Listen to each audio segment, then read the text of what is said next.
Suscríbete a nuestro canal Telentro HN y activa las notificaciones.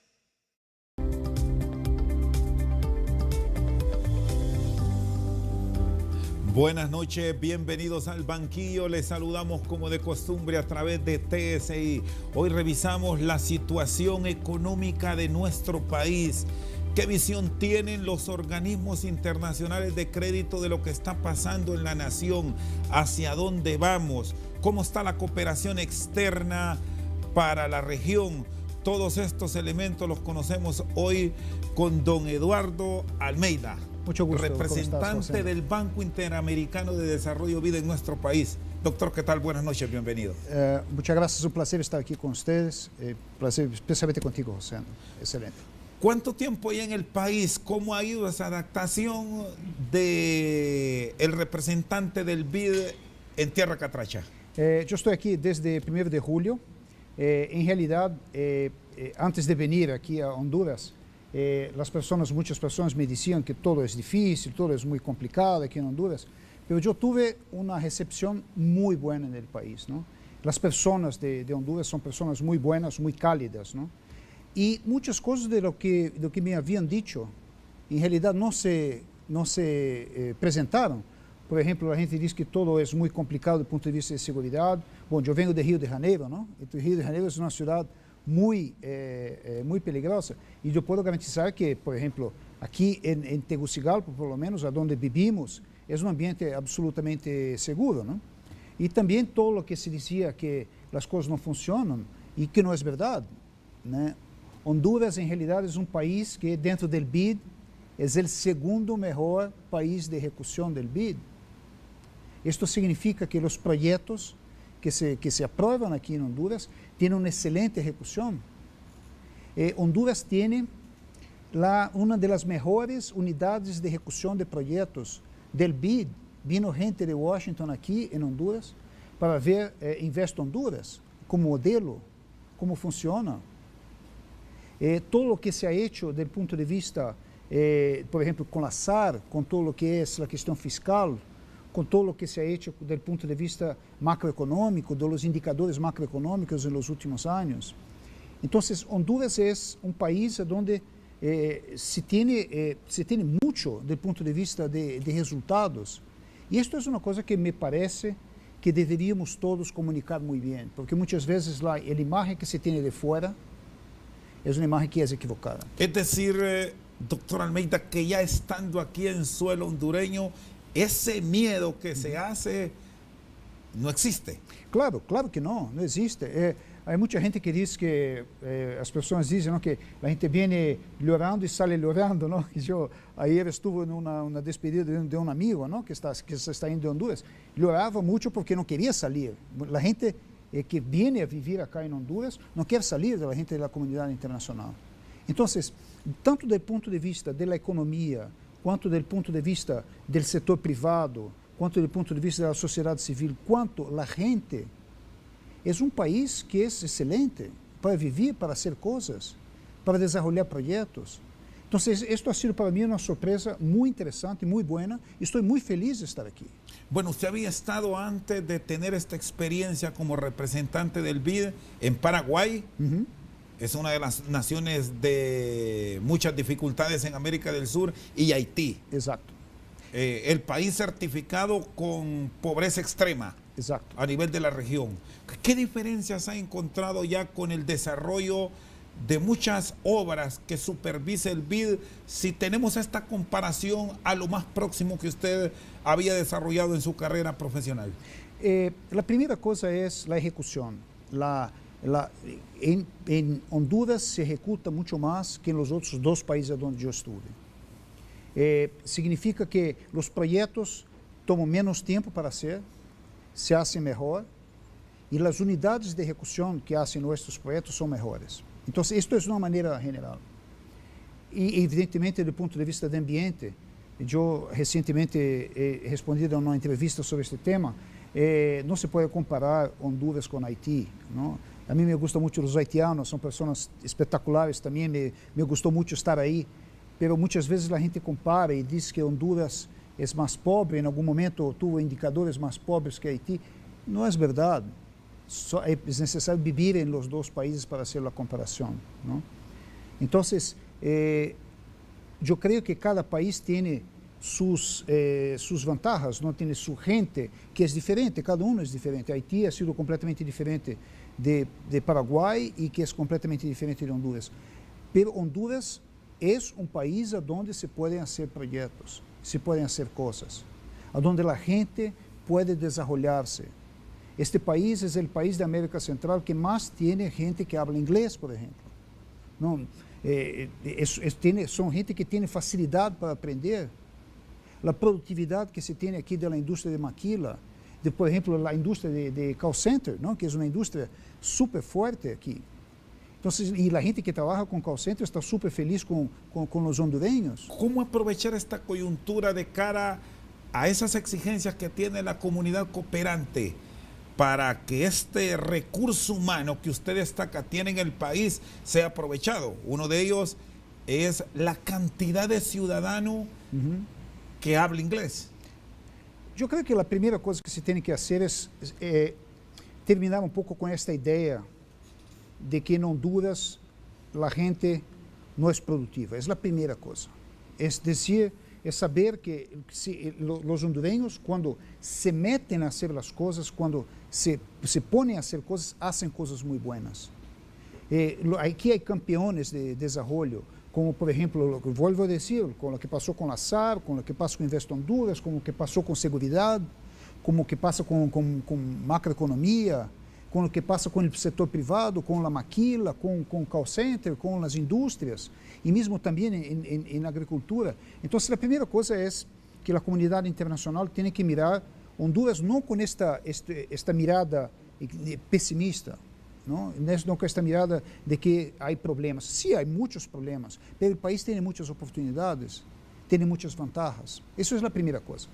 Eu creio que a segunda coisa que é importante é colaboração, cooperación entre nosotros de la comunidad internacional. Aquí el grupo de G16 que tiene las instituciones internacionales y las embajadas funciona bastante bien. Y nosotros del Banco Interamericano de Desarrollo estamos desarrollando proyectos este año, donde estamos buscando la colaboración con otras instituciones, con la Unión Europea, con el Banco Mundial, con otras instituciones que hacen proyectos de desarrollo y queremos complementar estas acciones de otros para hacer con que la gente pueda salir de la pobreza, por ejemplo en la agricultura. Y ese positivismo con el cual ven ustedes los cooperantes a Honduras, ¿los ha encontrado en toda la hondureñidad en el recorrido que ha tenido en más de este semestre en el país? ¿Siente que sí está en esa ruta el hondureño o encuentra nichos de negativismo en algunos sitios del país porque no todo se pinta bien? No tengo encontrado. En realidad, yo creo que una de las cuestiones que se tiene que tratar mucho es la cuestión de autoestima.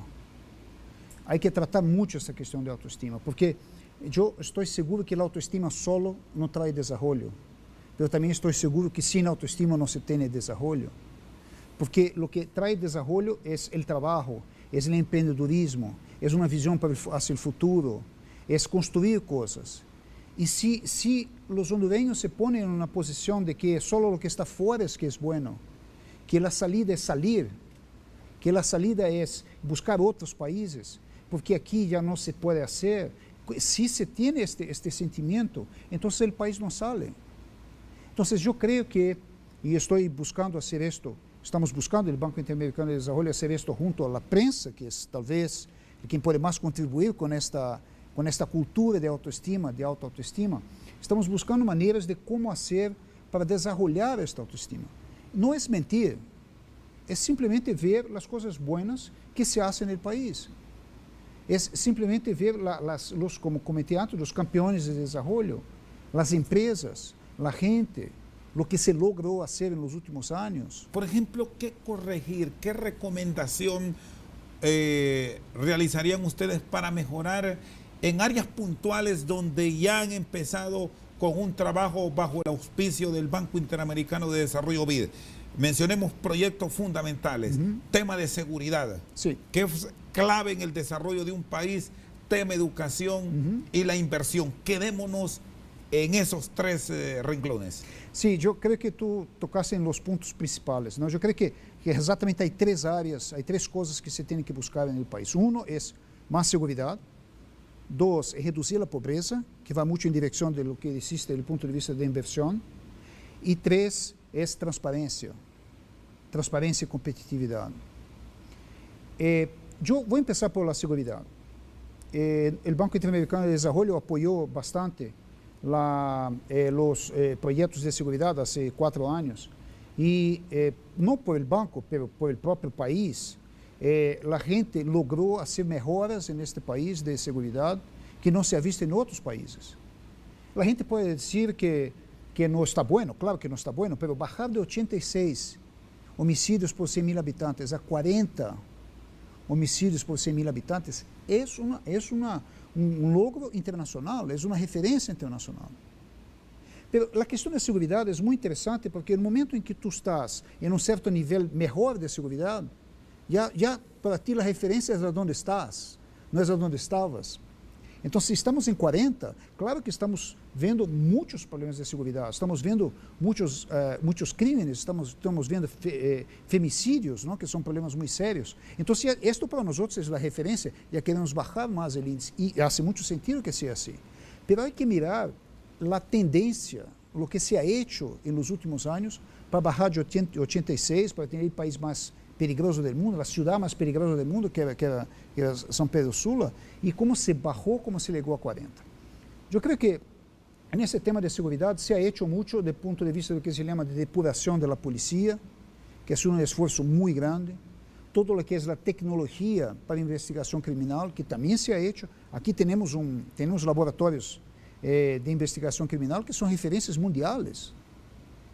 Hay consultores, por ejemplo, europeos que vienen aquí en el laboratorio de São Pedro Sula y dicen que ni mismo en España, no, en países de Europa, no tienen lo mismo que tiene aquí. Entonces, todo esto se ha hecho y es muy importante que se ha hecho, pero ahora los cambios tienen que ser cambios más finos, más difíciles de hacer, que son todo lo que es la seguridad comunitaria. Es hacer con que la gente, especialmente la gente que vive en los barrios, que pueda caminar, que pueda tener en sus comunidades, se tengan sistemas, mecanismos, a donde estas comunidades puedan ser más seguras. Y hay experiencias muy interesantes de este tipo de proyecto, por ejemplo, como se ha hecho en Río de Janeiro hace algunos años. Las famosas favelas de Río. Exactamente, con programas como las UPPs, famosas UPPs, que son unidades policiales que en realidad ellos entraron en las favelas y no entraron como ejército, entraron como para ayudar a las comunidades. Y tuvo un efecto muy interesante al inicio, lástima que después no se ha dado continuidad, pero tuvo un efecto muy importante. Entonces, ese tipo de trabajo de comunidades es a donde nosotros nos gustaría apoyar en el futuro, para que no sea solamente los barrios a donde vive más la clase media alta, a donde la gente tiene sus carros blindados, a donde se tiene los guardaespaldas, pero que sean las comunidades más pobres. Es ahí a donde se tiene que llevar los resultados de seguridad comunitaria. Está con nosotros esta noche al banquillo el doctor Eduardo Almeida, representante del Banco Interamericano de Desarrollo BID en Honduras. Una pausa, en breve continuamos.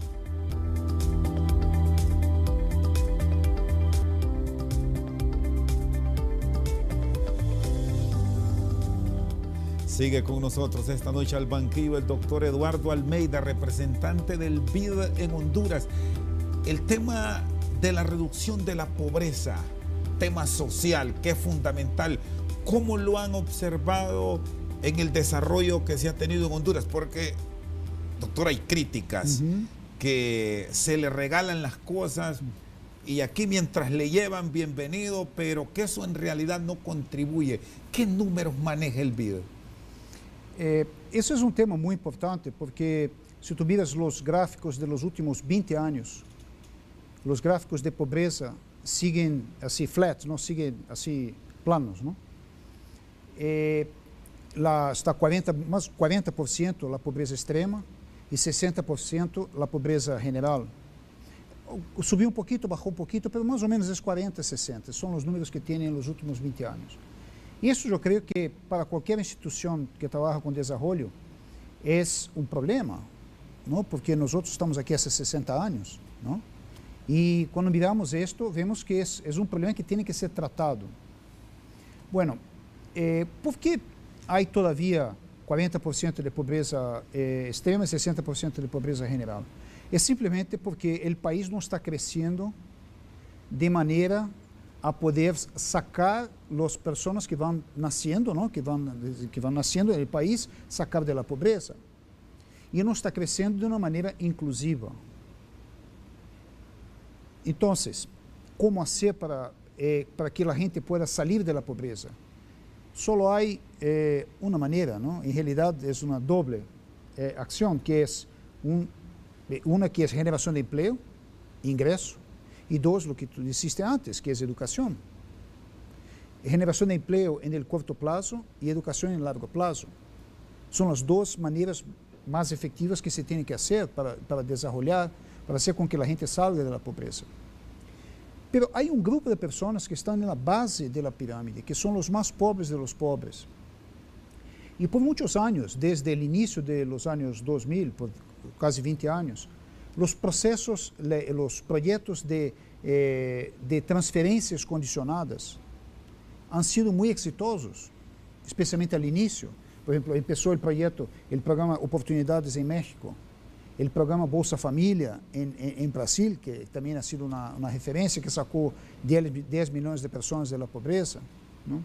E também aqui em Honduras, por vários programas, mas especialmente programas de bônus de vida melhor, que o BID financia, junto com outras instituições internacionais, mas nós outros financiamos. E se tu miras a efetividade destes programas para a gente que está na base da pirâmide, são programas muito efetivos, que de hecho han possibilitado a gente a poder sair da pobreza, digamos, da miséria, onde vivem, que não têm como sobreviver. Pero são programas que não são suficientes. Porque a gente que está um pouco arriba desta, digamos, da base da pirâmide e que está cerca da linha de pobreza de los 40% de pobreza extrema e 60% da pobreza general, isto só tu vas sacar a gente da pobreza se tu traz oportunidades econômicas a la gente. Es y las estamos generando en el país. Tenemos los proyectos ideales para tener un crecimiento sostenido más allá del 5% y no estar siempre con esa aspiración casi de llegar a 4%. Tener el atrevimiento por las economías de la región a tener crecimientos como el que tiene Panamá ahora mismo, aunque resulte difícil. Esto é um processo que é um processo de largo prazo. Não há como, isto não se resolve em um ano ou 2 anos. Pero há que começar o caminho. E o caminho tem que vir, em minha opinião, de 2 maneiras. Uma das economias dos sectores tradicionais do país. Não se pode olvidar que Honduras é um país todavia agrícola. Então, é um país que tem muitas aldeias e que estão muitas vezes aisladas na parte rural do país. Para estas comunidades, que são a maioria da gente que vive aí em las aldeias, a maneira que se tem que fazer, de nosso ponto de vista, é trazer um programa de intervenções integrales para as famílias.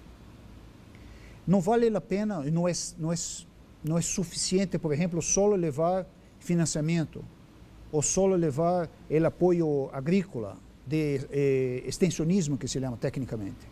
Não é possível somente levar água e saneamento, é que levar todo um conjunto de coisas. E justamente, este ano estamos desenhando um programa, especialmente no Corredor Seco, onde vamos trabalhar com os projetos que já estão sendo feitos por outros cooperantes, como comentei, o Banco Mundial, como a União Europeia, como a USAID, e vamos complementar estas intervenções para fazer com que a gente pueda sair da pobreza.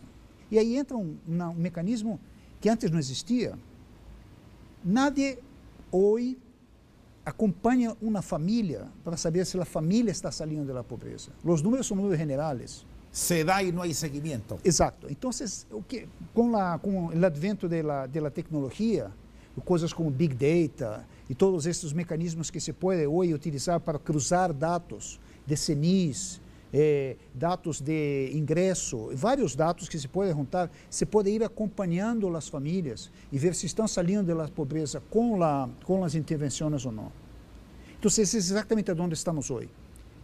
Estamos desenhando um programa onde se pode, no corredor seco, tratar milhares de famílias, ver se saem da pobreza ou não, e utilizar intervenções do tipo inclusão financeira, del tipo ter contratos com os traders, com os famosos traders, com quem vende os produtos como café, como cacau, de que pueda ter caminhos rurais e que pueda ter, por exemplo, obras de riego.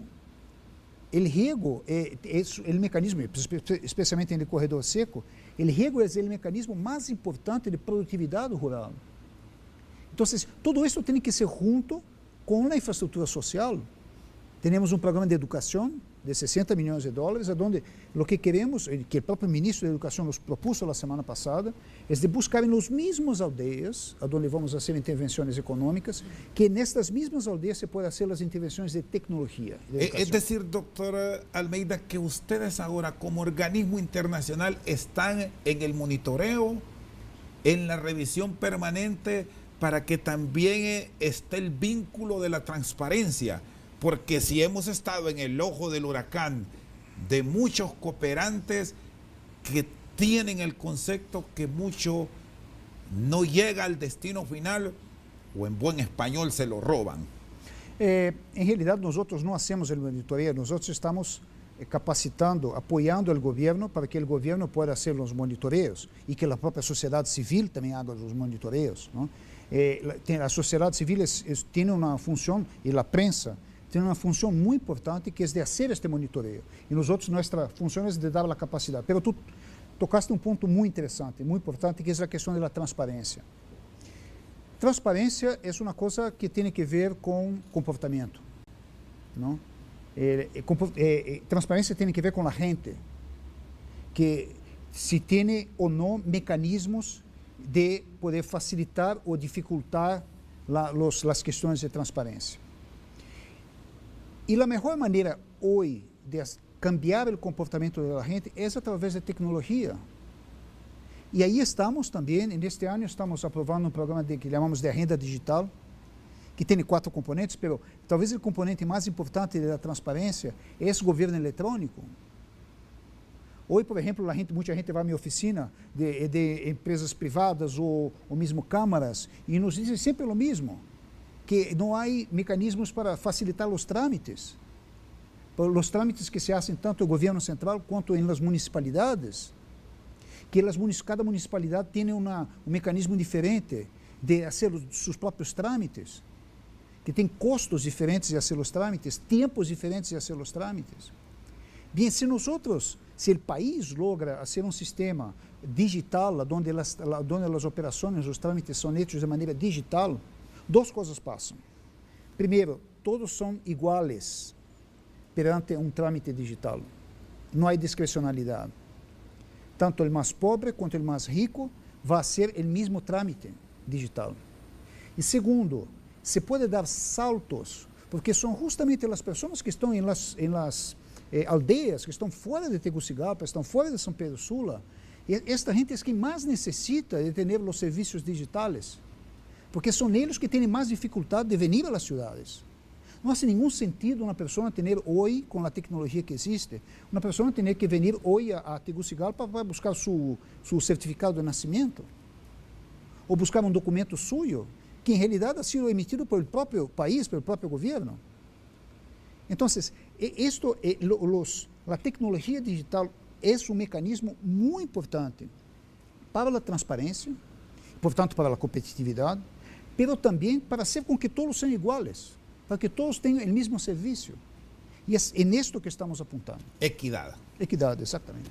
Está con nosotros esta noche al banquillo el representante del Banco Interamericano de Desarrollo en Honduras, Eduardo Almeida. Una pausa, en breve continuamos.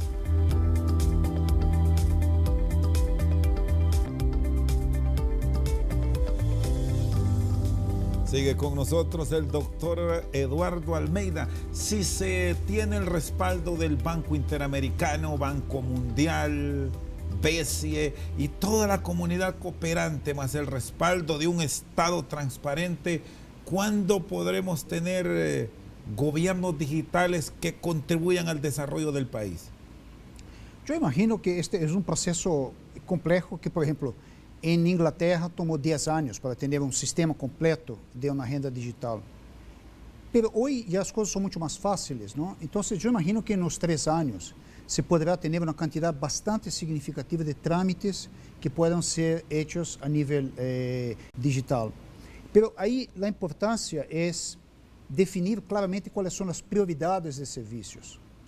Por ejemplo, Panamá, donde hemos hecho, el Banco Interamericano de Desarrollo ha hecho un proyecto de agenda digital de gobierno electrónico, ellos priorizaron los servicios sociales, más servicios de salud y servicios de educación. Otros países han priorizado más servicios, por ejemplo, de apertura de empresas, lo que estaba comentando antes, la cuestión de los trámites. ¿Honduras en qué debe priorizar, doctor? Yo pienso que hay que tratar los dos, pero el principal hoy que yo vería es toda la cuestión de desarrollo de negocios. Yo creo que la prioridad, que creo que hace mucho sentido lo que el gobierno está haciendo, ya por ejemplo con mi empresa en línea, ¿no? que es una plataforma que existe y que nosotros con nuestro proyecto de agenda digital queremos simplemente mejorarlo y hacerlo más efectivo desde el punto de vista de trámites municipales y trámites centrales también. Yo pienso que esto debe ser un enfoque inicial, que es todo lo que es trámites que puedan llevar a pequeñas y medianas empresas a poder tener competitividad. De una manera muy holística, muy general. Por ejemplo, la apertura de la empresa, por ejemplo, el financiamiento de las pymes, de las pequeñas y medianas empresas. Esta semana, el jueves y viernes, perdón, vamos a tener un evento de fintechs, ¿no? de servicios financieros vía el medio digital, que vienen varias personas de otros países que vienen a hablar sobre este tema. Las fintechs, por ejemplo, pueden ayudar mucho, especialmente a las pymes, a las pequeñas y medianas empresas, en todo lo que es acceso financiero, a todo lo que es productos como préstamos, seguros, ahorros. Todo esto puede ser hecho de una manera mucho más barata, como ya existe hoy en Honduras, ¿no? Varios servicios que son digitales. Entonces yo pienso que hay que priorizar todo lo que es negocio para mejorar la competitividad y para generar más inversiones en el país. Ahora mismo el mundo, ustedes que vienen al país con organismos internacionales de crédito, ¿cómo nos están viendo? ¿Diferente a los ojos que nos observaron antes de noviembre y durante el final del 2017 con los procesos electorales? ¿A la fecha hemos mejorado? Hay que decir lo siguiente, con la mejora de la macroeconomía y con el hecho de que el país es uno de los mejores de ejecución del Banco Interamericano de Desarrollo, en los últimos 2 años se aumentó mucho el aporte de capital a préstamos, a nuevos préstamos, y que se reflexionó directamente en las inversiones del país. ¿Cómo está la cartera para este año 2019, que recién estamos finalizando el segundo mes del año? Hoy nosotros tenemos 15 operaciones, 900 millones de dólares en la cartera, más o menos unos 580 millones de dólares que todavía desembolsar. La mayoría de los proyectos son proyectos todavía de infraestructura. Hemos financiado mucho carreteras, hemos financiado mucho sistemas eléctricos, como por ejemplo transmisión de energía, que son proyectos de infraestructura que tenden a tener más tiempo para ejecutarse, ¿no? Pero que hace mucha diferencia en la competitividad del país. Nuestra estrategia para los próximos años, para los próximos 4 años, es involucrar y hacer mucho más proyectos que son ligados a los 3 puntos que hablamos antes, que es mejora de la seguridad, continuidad de la mejora de la seguridad, segundo, reducir la pobreza, y tercero, mejorar la transparencia. Entonces estamos hablando de proyectos como, por ejemplo, el desarrollo integral rural, como comenté antes, proyectos como, por ejemplo, la agenda digital, para aumentar el acceso de la gente a los trámites digitales. y proyectos, por ejemplo, como apalancar recursos que ya existen en el país. Los fideicomisos, hacer garantías, son mecanismos muy modernos, muy innovadores que estamos implementando aquí en Honduras. Me hizo referencia a un sector que se ve delicado en el país. Tema de la inversión en el área energética. ¿Cómo están observando el tema NE? Que de acuerdo a lo que han expuesto expertos es el alto que tiene en este instante el Estado frente a un acuerdo con el Fondo Monetario Internacional. Y que usted bien lo sabe, doctor Almeida, cuando hablamos de estos temas y hablamos de los organismos internacionales de crédito, lo ven con un enorme temor a ustedes porque solo se piensa en función de deuda, de que vienen a dejar plata pero que al final es problema futuro. Hay que ver que nosotros no somos bancos de consumo, somos bancos de desarrollo. Entonces lo que hacemos son inversiones y no simplemente préstamos para costo, ¿no? Para costeo. El tema del sector energético de una manera general, pero eléctrico en particular, es un problema, tal vez el mayor problema que tiene el país hoy. El sector representa, la deuda del sector representa 10% del PIB, del PIB. El servicio de la deuda representa 1% del PIB. Entonces, esto hace una influencia enorme sobre el déficit, ¿no? En realidad 1,08% del déficit fiscal, ¿no? Del PIB. Entonces, hay que resolverlo. Nosotros siempre vimos este punto de dos maneras. En primer lugar, nunca entramos mucho en lo que es la reforma del sector. Hemos hecho un programa específico para la reforma del sector, pero hay cambios más significativos que se tienen que hacer.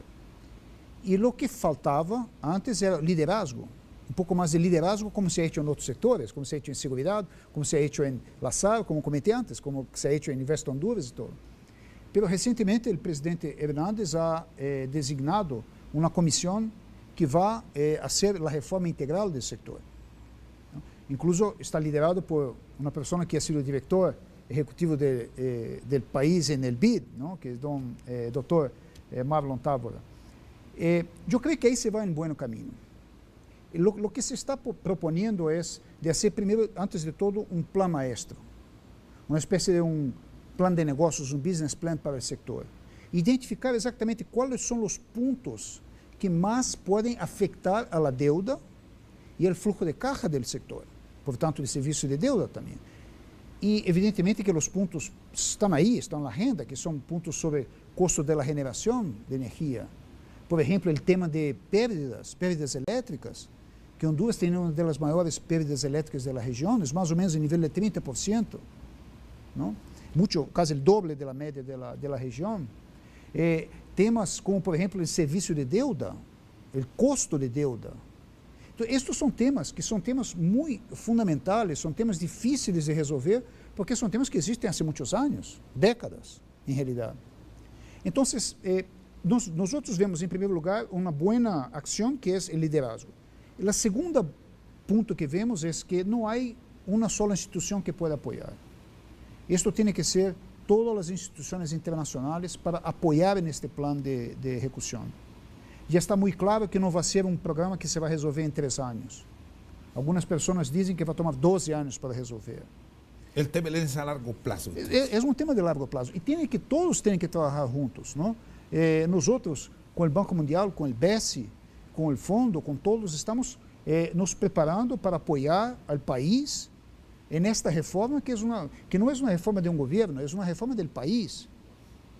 Que si no se resolve este tema, no se va a resolver el problema del déficit. Si representa 1% del PIB el déficit solo del sector eléctrico, ¿cuánto se podría utilizar este 1% para invertir en reducción de pobreza, en seguridad, en transparencia? Entonces, este recurso tiene que ser utilizado no más en el sector eléctrico, pero también en lo que puede generar empleo y puede generar ingresos. Esta es la principal preocupación en el tema del manejo de la economía que ustedes ven como organismos internacionales, doctor Almeida. Sí, hoy es tal vez uno de los problemas más importantes desde el punto de vista sectorial, ¿no? Desde el punto de vista del sector. Claro que hay muchas otras cosas que tienen que ser hechas en los 3 puntos, en la reducción de la pobreza, en la transparencia y en la cuestión de la seguridad, que son los 3 temas fundamentales. Pero el sector eléctrico tiene un peso muy importante en esta transformación. Está con nosotros esta noche al banquillo el doctor Eduardo Almeida, representante del Banco Interamericano de Desarrollo Vida en el país. Una pausa, en breve continuamos.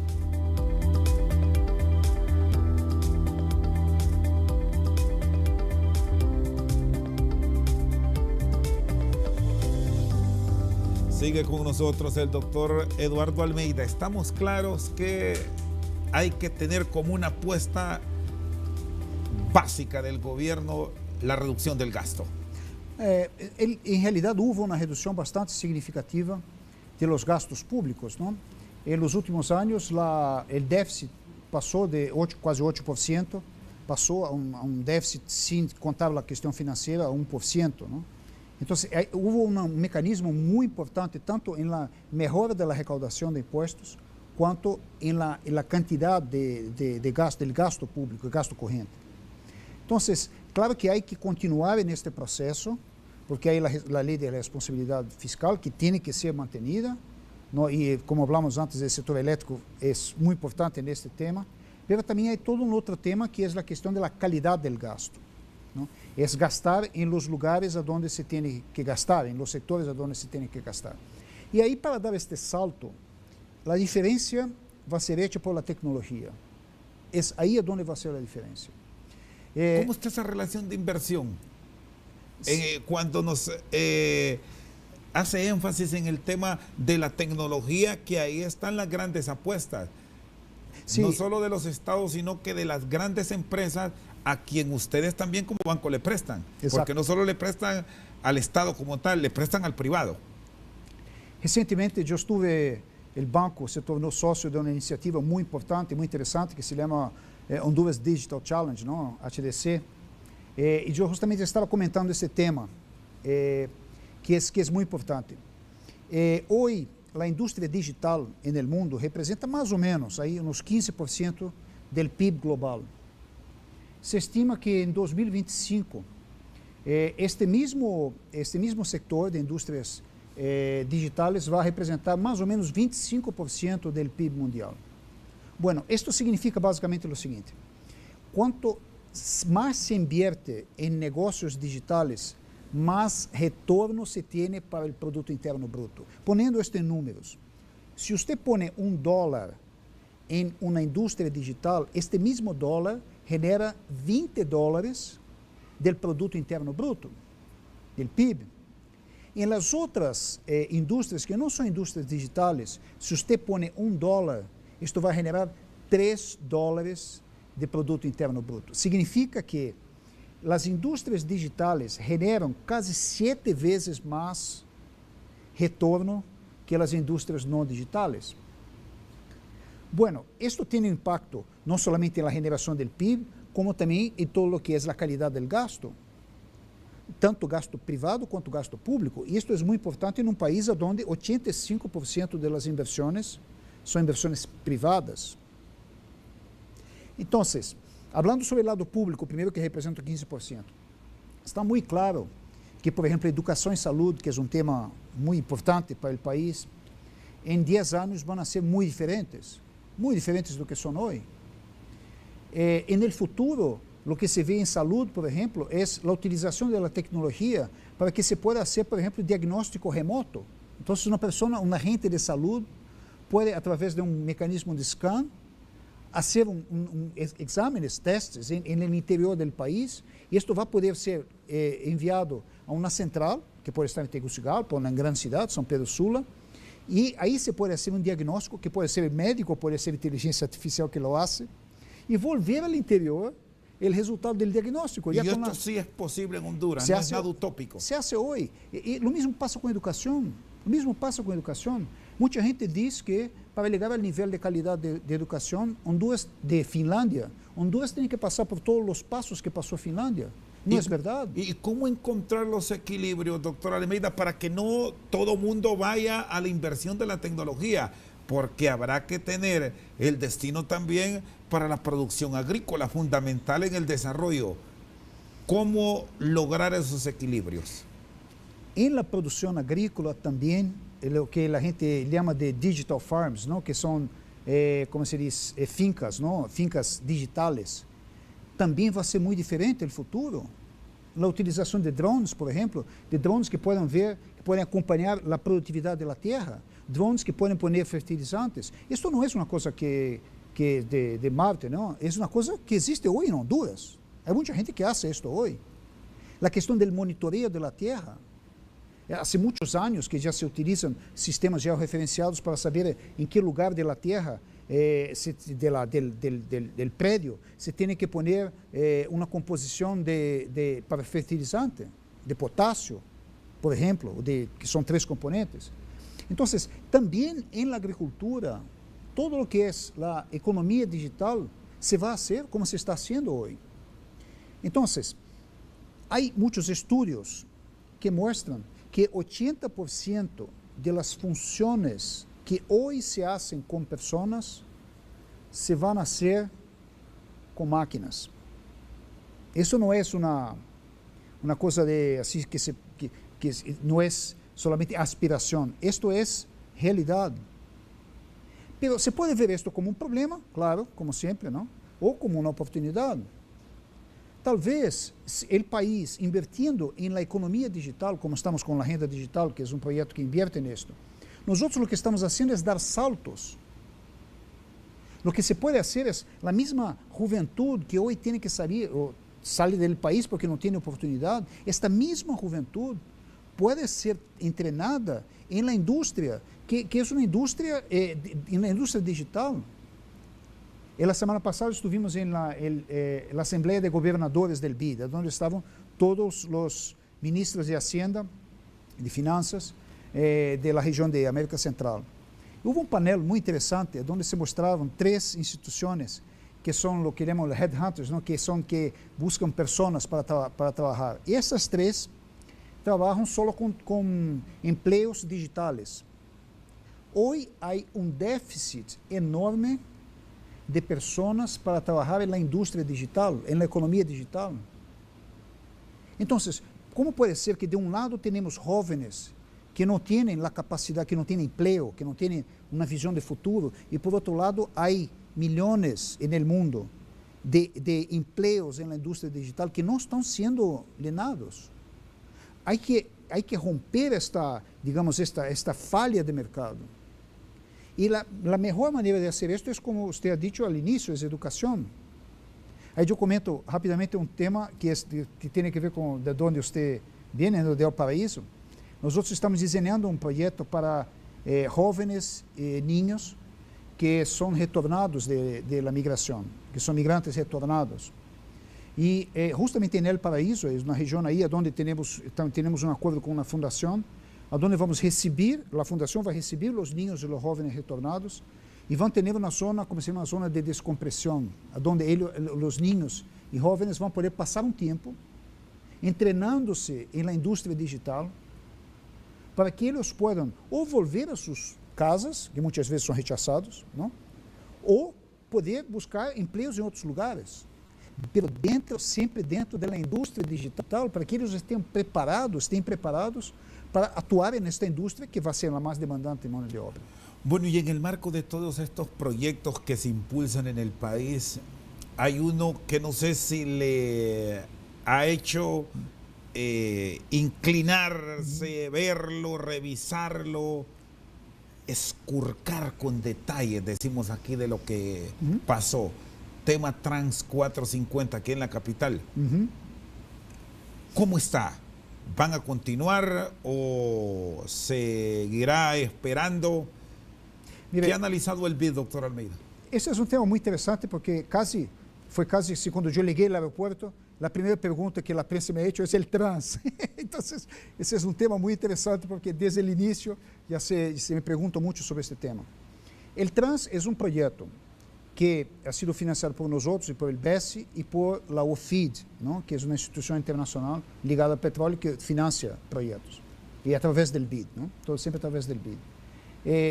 Os recursos que são financiados por el BID e por el BES já foram todos executados, mas sobra todavia $8 milhões de OFID que estão disponíveis para a execução do projeto. Bueno, lo que falta de hacer para terminar la obra, que son los terminales, que algunos terminales van a tener que ser hechos nuevamente, perdón, las estaciones, ¿no? Y algunos terminales, especialmente en el centro, los 8 millones son suficientes para hacer. Entonces, una primera cosa que yo hice aquí, cuando llegué, fue me reunir con el alcalde, con Don Tito, ¿no? Y tuvimos una conversación muy franca, ¿no? Él es una persona muy franca, ¿no? Entonces, conversamos de una manera muy franca sobre este tema, porque es una lástima que este proyecto, que es de 8 kilómetros, que es súper importante para la gente, para poder acelerar el tiempo que hoy gasta para ir de su casa a su trabajo, que no esté funcionando. Bueno, el alcalde ha hecho una planificación de no solo terminar el trans en 2 años, como también integrar el trans dentro de un sistema vial de toda la ciudad. Y segundo lo que me ha dicho la unidad de ejecución, el propio alcalde, lo que se va a hacer es que de esos 8 millones van a ser utilizados 4 millones este año y 4 millones en 2020 para se terminar completamente la obra. Y eso es lo que tiene que apuntar, es terminar la obra, es hacer con que la obra pueda ser, que tenga buses pasando. ¿Fue transparente el proyecto, doctor, en la unidad que ejecutó el BID? Esto es una pregunta que desde el inicio me hace. Yo quería ser bien específico en esta respuesta, ¿no? Para no ser mal interpretado. Yo he dicho y vuelvo a decir siempre, en todas las operaciones donde el BID estuvo involucrado hasta el momento del pago del BID, no hubo ningún problema de transparencia. Y tenemos todos los documentos para probar esto. Están incluso documentos abiertos que se puede buscar en la propia unidad de ejecución de la alcaldía. Entonces, en estas operaciones, yo lo que puedo decir es no hubo problema de transparencia. Estamos con todo abierto para mostrar. Doctor Almeida, le agradezco. Feliz noche. Como todo buen carioca, amante del fútbol. Sí, del Vasco da Gama. Creció en Río. Exactamente. Viendo los grandes del 82. Sí, a mí me gustaba mucho ir al Maracaná y también al estadio del Vasco da Gama, ver ahí la gente de la generación ahí de Zico, que era de Flamengo, no era de Vasco, pero de Roberto Dinamite, que toda esta gente, esta selección increíble de 82, que ha sido una de las, si no la mejor, una de las mejores que ya pudimos juntar en Brasil. Lo hizo sufrir entonces Falcao, Cerezo. Sí, claro. Ha sido un periodo difícil, pero yo creo que de mucha gente buena, ¿no? De muchos jugadores buenos, una generación espectacular. Solo le faltó la Copa del Mundo. Sí, pero después ganamos. Gracias, doctor, muy amable. Gracias, feliz noche. Con nosotros esta noche al banquillo el representante del Banco Interamericano de Desarrollo BID en Honduras, Eduardo Almeida. Por su sintonía, muchas gracias.